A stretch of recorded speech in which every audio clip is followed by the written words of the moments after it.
యేసు ప్రభుది ఎందుకు మతం కాదో తెలుసా? ఆయన మనిషిని దూరంగా నిలబెట్టలేదు. నువ్వు ఎంత దగ్గరగా వస్తే అంత దగ్గరగా వచ్చాయన్నాడు ఆయన. దేవుడు నామమున స్తోత్రం కలుగును గాక. నీ ఇష్టం, నువ్వు ఎంత దగ్గరగా నాకు రాగలుగుతావో రా.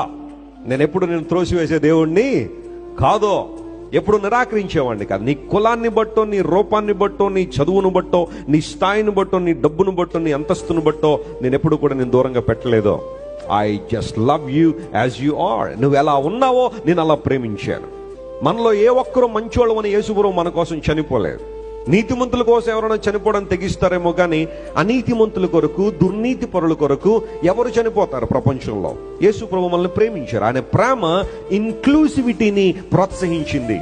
అందును బట్టే సంఘం చూడండి, ఈ రోజున క్రైస్తవ సంఘం, ఇక్కడ రెస్ట్రిక్షన్స్ లేవు. ఎవరైనా రావచ్చు దేవుని మందిరానికి, దేవుని మాటలు వినొచ్చు, దేవుని పాటలు పాడొచ్చు, ఆయన స్వేచ్ఛగా ఆరాధించుకోవచ్చు, స్వేచ్ఛగా దేవుని స్తుతించవచ్చు, స్వేచ్ఛగా దేవుని తండ్రి అని పిలుచుకునే అధికారం దేవుడు మనందరికీ ఇచ్చాడు.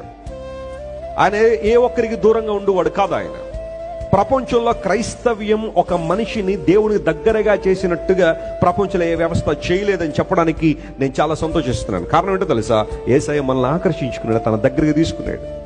నీ కులాన్ని బట్టి ఏ ఒక్కరు నేను బయట నిలబెట్టరు ఇక్కడ. నీ మతాన్ని బట్టి ఏ ఒక్కరు నేను బయట నిలబెట్టరు ఇక్కడ. నీ స్థాయిని బట్టి ఏ ఒక్కరు నేను బయట నిలబెట్టరు.